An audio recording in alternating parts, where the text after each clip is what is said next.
All right. Good morning, KW Prosperity. Happy Monday. Hope you guys, Good morning. morning. Hope you had a great weekend. It's Matt and Mary Beth with you for shift tactic number 8. We're continuing our shift series. So today's call or session is about tactic number 8, seller staging strategies. And really, before I wanted to dive into that, Mary Beth, one thing Yeah. that I wanted to kind of lead into tactic 8 by reading the end of tactic number 7, which is really about, because I think it's in a segue into tactic number 8, where Gary references The Price is Right, Yep.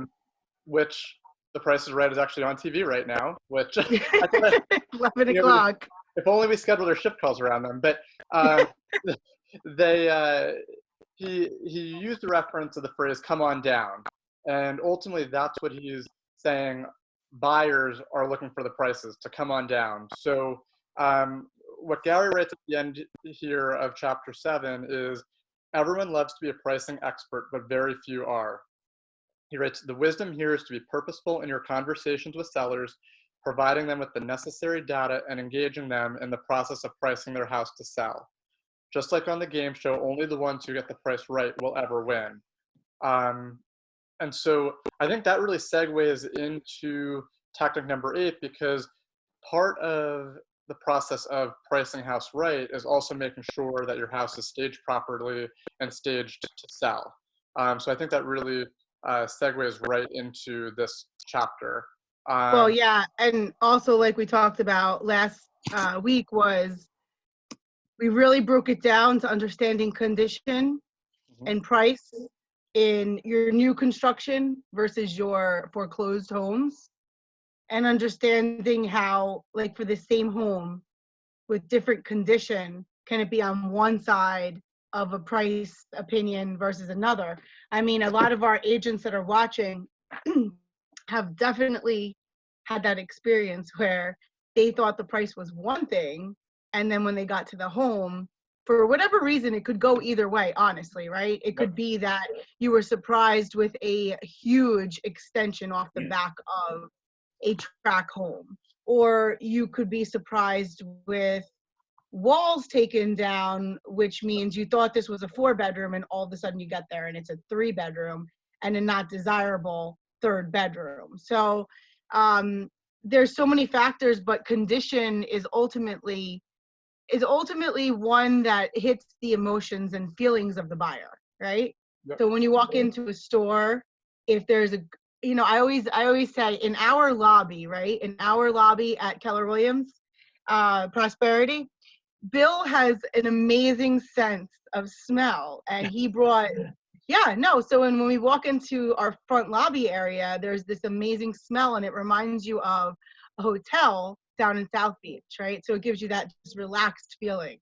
And so smell, sense, cleanliness, position of stuff, color choice, all that's going to factor into what one perceives as condition. And condition is overall going to give a seller a better chance at getting a better price. Well, it's all creating an experience for that buyer. You're creating, to your point, I can't tell you how many people walk into our office and say to Allison, wow, it smells really good in here, or, wow, like I feel like I'm on vacation. And so that vibe, conversely, if you have a house where there's clothes all over the place, or if you have a sink where you walk in the kitchen and there's dirty dishes or there's stuff all over the place, or to your point, what about a smell? Right? A bad smell. Yeah, it turns you off. You'd walk in and you'd say, no, like this, you can't get past that. Right. And so, so to your point is, in our last chapter, and I left you, last week, I encouraged you all to watch a video that we have on our YouTube channel. It's also on the Keller Williams channel, by Jay Papazan, on homes that are in the market and out of the market, and understanding where you're pricing, what the market is telling you. The market is going to speak to you. It's going to tell you if you're in the market, if you're out of the market, and depending on what market we're in, it may be where you never get recovered. Jay Papazan speaks about in that video a bit about our last shift that we had. And in the last shift that we had, we were watching it. Homes were priced here at 500,000, let's say. And as the market was getting away from them and it was lowering to 475, they were not moving. And so they became this house that was now a 450 house, but refused to move with what the market was telling it. And so they became a no man's land home.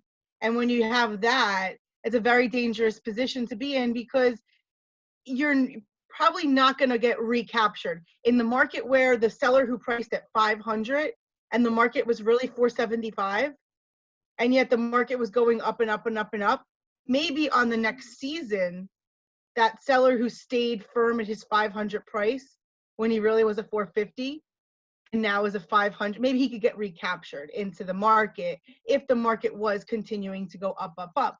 Yeah. When we're in a market like that, a seller has to be concerned, are they purchasing in the same market?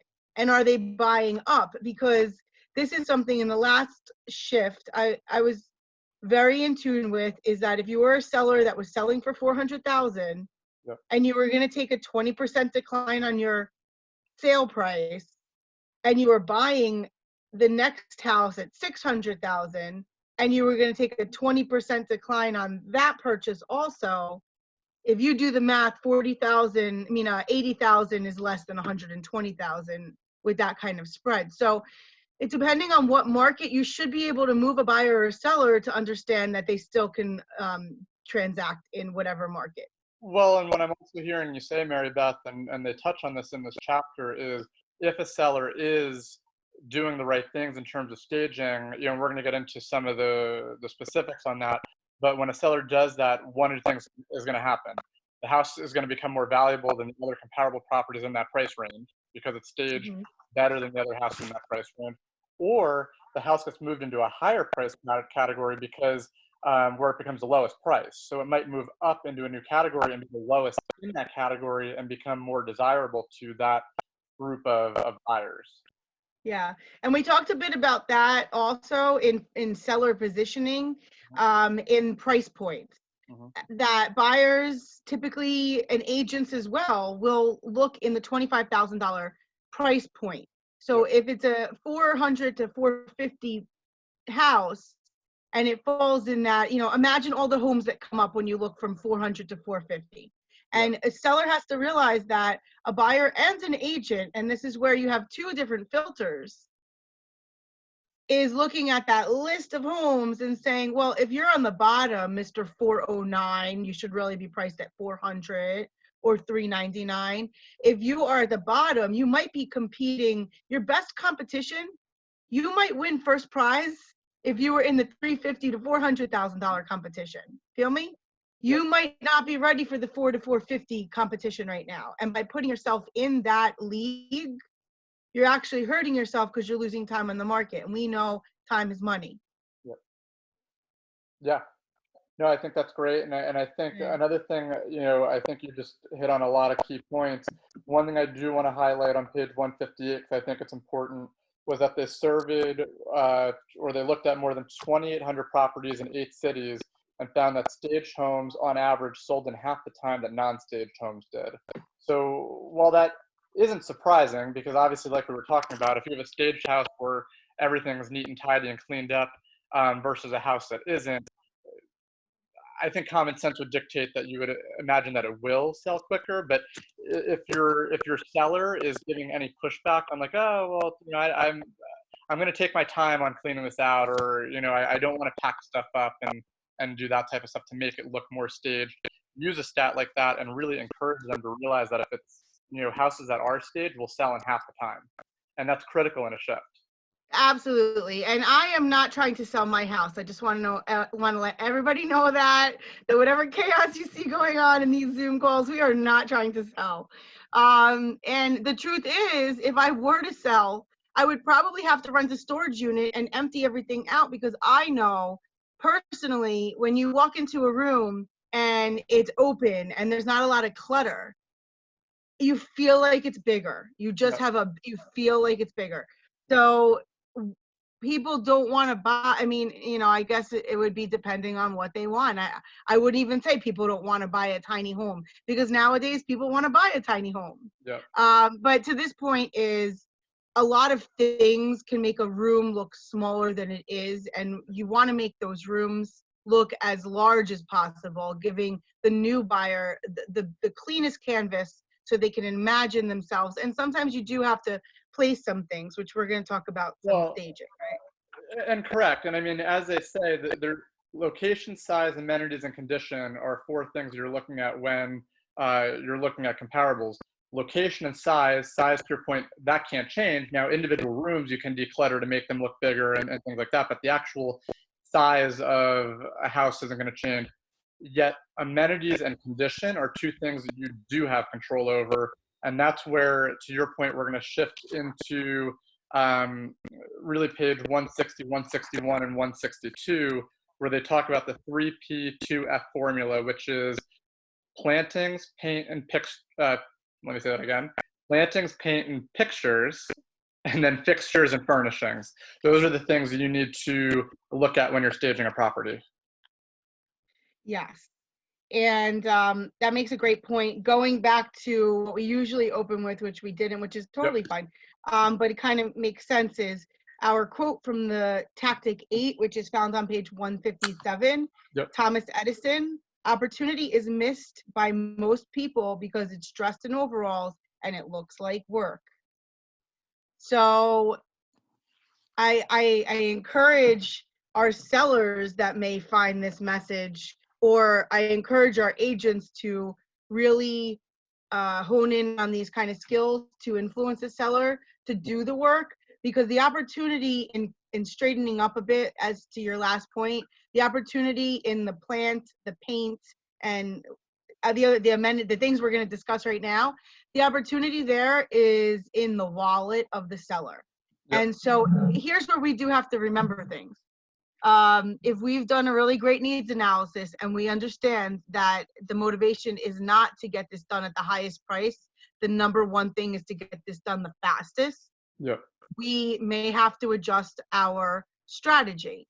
If it is to get done with the least hassle, because there's 5 children on a property, let's say, on something that was willed, then it might be, let's just look at it, even 15,000, 5 people is only 3,000 a pop. And then after that, so we have to always keep the seller's needs in mind. Okay.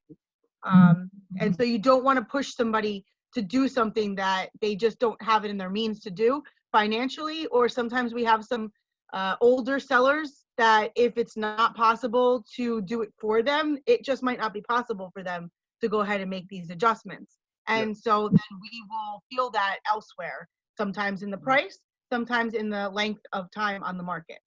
Correct. Well, and one thing that he says right on page 162, exactly what you just illustrated, is the cost of staging your home may not increase the price you get, but it may just get the house sold.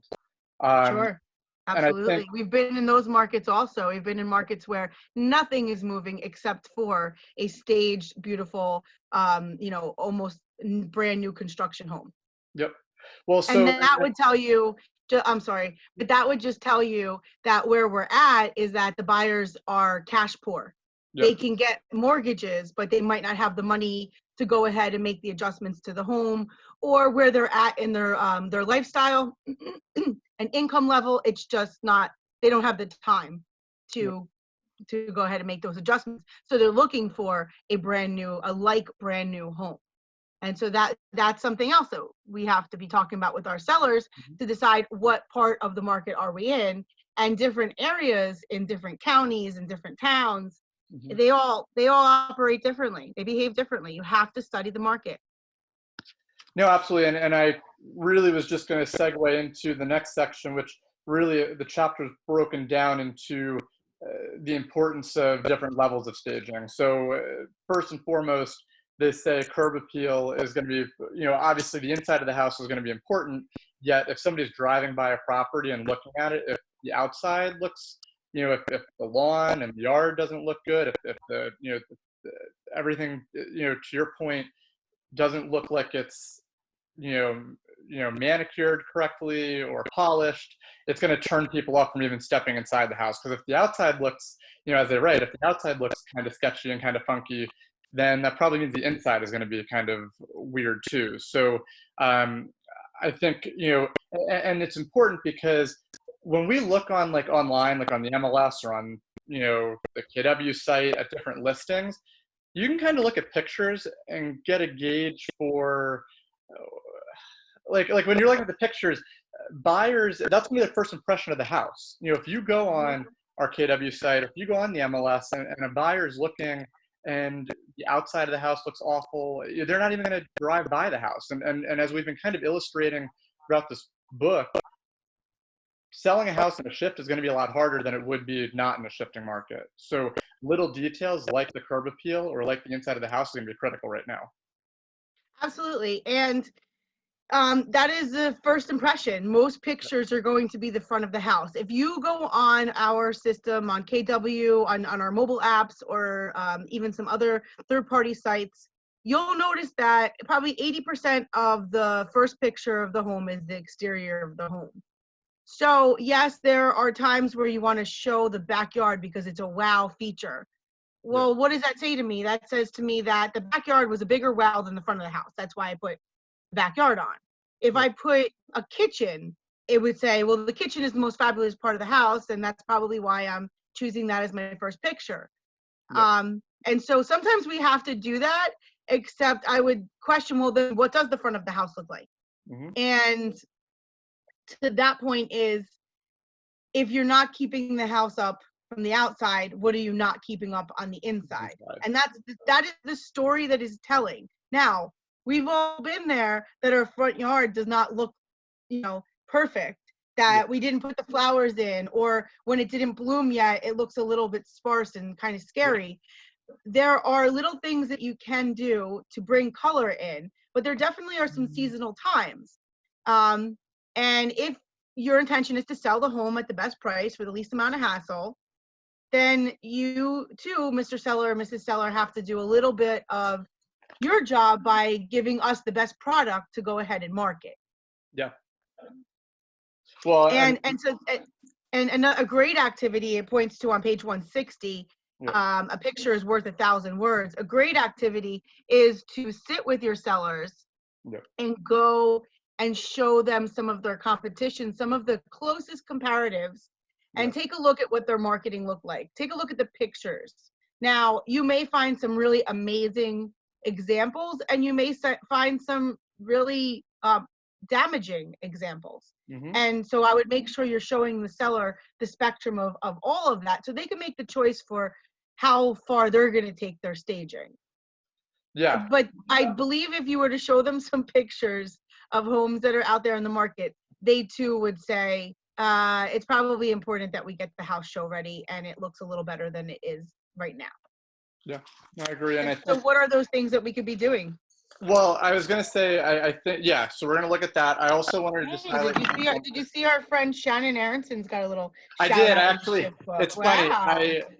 I highlighted her quote right there because it was all about how, and kind of what I was touching on, since the internet's replaced the first showing, so to speak, staging the home for the pictures is the most important marketing that she does. And I think that's incredibly accurate. If you don't have good photographs, and we've seen some bad photographs online, it really does turn you off from the rest of the house.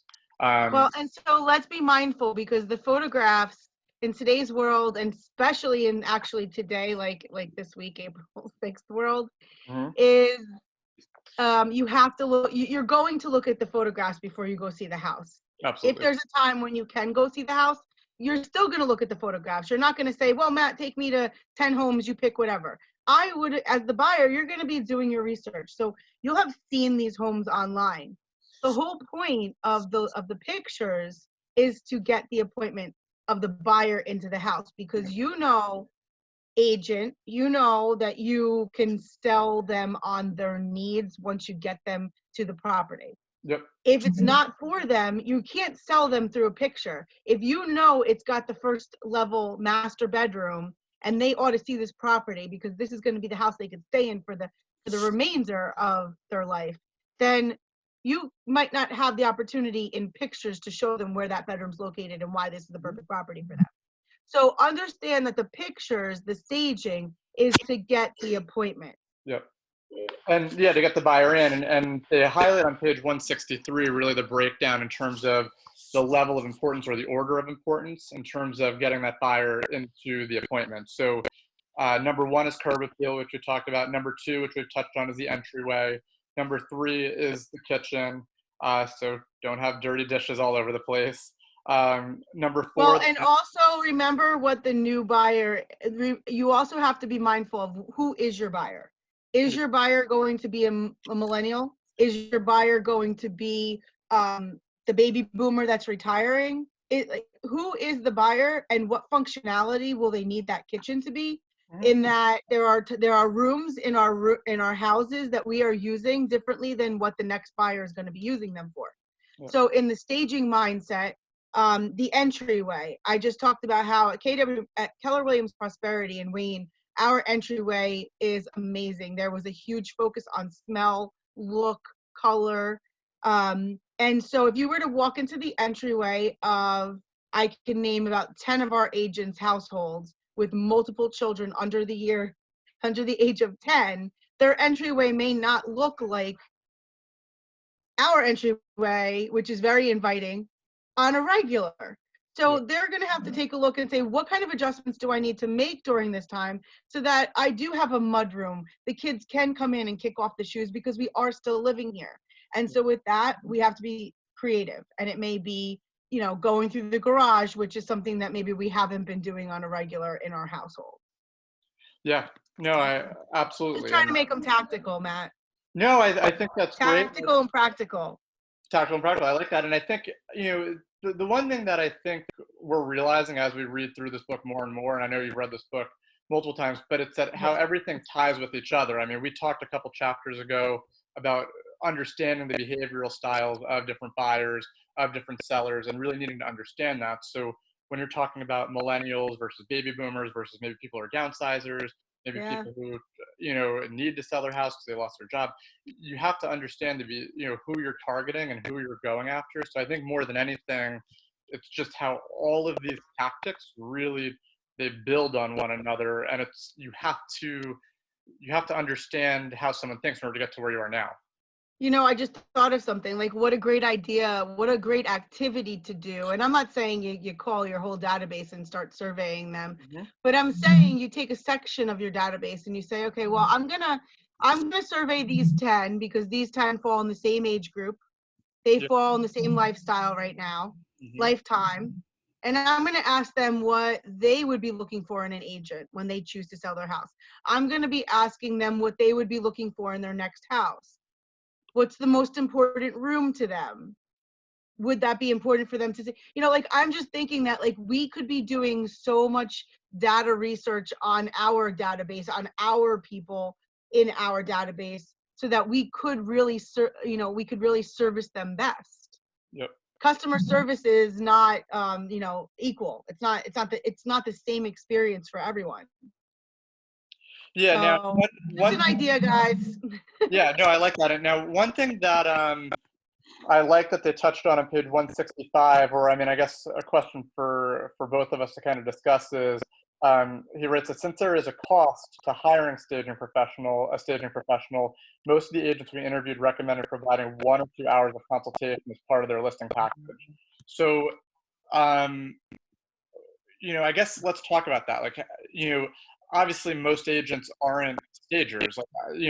Somebody like you with a background in graphic design and design in general, you have a good sense of aesthetic. Yet there's a lot of people like myself, Matt, I went to college for sculpture. So so graphic, but I do have I have the art in me, but yeah. And you have a very process oriented mind, right? So I think that we have to use our strengths. Yep. So it doesn't matter what kind of behavior we exemplify, but maybe I need you to come with me to kind of take a look at the house because you look at it differently than I look at it. And maybe our buyers might be your style or my style. So I just want to be clear with that is that all behaviors can do anything. It's just a matter of bending and being flexible and adaptable. Yeah, well, and one thing that you just said, which, bringing somebody else along with you, one of the things that I do like that they said is the advantage of having a third party stager come with you is if the house is super cluttered, then the stager can essentially deliver the bad news to the client and say, look, like, you need to do XYZ for this house to feel less cluttered or to be more open or to, Sure. whatever the case might be. So I think it is a good idea to have that as part of your package because it's easier that you don't have to deliver it, it's someone else delivering the information. Right. Absolutely. It it's like when I have to deliver the hard message, right? Yep. And you can just deal with the solution. And so with the stager, most stagers, if you can find a relationship with a stager, most stagers will go in on a consultation and write up a one pager as to what the seller can do on their own, but then of course give them some options as to what it would cost to hire them. Yep. Now, I would highly encourage every agent to have a stager in their back pocket. And if they do think that they have some staging ability, then make sure that that is put into your value proposition and make sure that you do, have like a one sheeter of your suggestions that you make as you walk through the house. If that's something that you offer, then make sure that you're showing them that you're different than other agents because you personally offer it. Yeah. Well, so we have about a minute left, and one of the things that I wanted to really just kind of end with on the bottom of page 166, it just says that the truth that any seller must know is that in the end, pricing gets you in the game, staging gets you the offer. So I think it's just important to recognize just that ultimately, you know, the seller pricing strategy chapter that we just ended on, that'll get you the listing and get it listed, but ultimately staging is what's going to get you the offer. Absolutely. And just a few other things before we end is we didn't mention, bedroom, living areas, other bedrooms, backyards, as far as different kind of staging ideas. And I just want to, I just want us to think about when we are helping a seller get their house ready for sale. We want to be as neutral as possible. It's not about depersonalizing so much. I mean, if they have their picture of their wedding up, you're not asking them necessarily to take that down, but you want to ask them to take a look at that house and make it look the most attractive for any buyer. Be so neutral. Pretend as if when you put this, I used to say this to sellers all the time, when you put this home on the market, you don't live here anymore. It's as if you don't live here anymore. It's as if you are presenting this to the next buyer, and only one special buyer is going to get this home. And so prepare and make this house be so attractive so that when that buyer walks in, they want to give you the best offer. And so for sellers who might be having a challenge, it may be that you have to do showings only on certain days to keep that consistency, which is totally fine. And you also, in a time like now, what an amazing time can a seller just stage their house once. They don't even have to stage it all at one time. They could stage room by room by room, take pictures of their staged rooms and use that for their marketing because people aren't coming through. Yep. So how amazing now is it a time to stage the home, get really the best value out of it because nobody's going to be coming through. They're just going to be looking at those staged pictures. So, well, anyway, we're going to go round 2 with this anyway. We'll get a little deeper next month as well as ideas and what to do. Yeah, so today our main focus was to really touch on how, staging strategies for sellers and getting that getting the house sold. Tomorrow, we're going to shift gears to tactic number 9, which is overcoming buyer reluctance and creating urgency. We're going to break up that chapter into 2 parts because it's a lot. Tomorrow, a lot of information. Yeah, tomorrow we're going to do pages 167 to 183, which is all about buyer reluctance, understanding urgency, and being the local economist of choice. And then on Wednesday, we're going to do pages 184 to 196, which is understanding a buyer's why, hazards of timing the market, and finding the best buy for the buyer. So that's going to be how we're outlining the next 2 days. Awesome. And we have 1 o'clock. We have John Rondi coming on with Harbor One Mortgage. And so I'm sure he can kind of tee us up a little bit on how to create some buyer urgency with our interest rates. Yeah, no, so So come absolutely. check us out at 1 o'clock if you're available, guys. Tune in for that, and comment with any questions you want us to ask John, so we can ask John on the call. So thank you for being with us today, and we'll see you tomorrow for Shift Tactic 9. Have a great day. Bye, Bye, guys.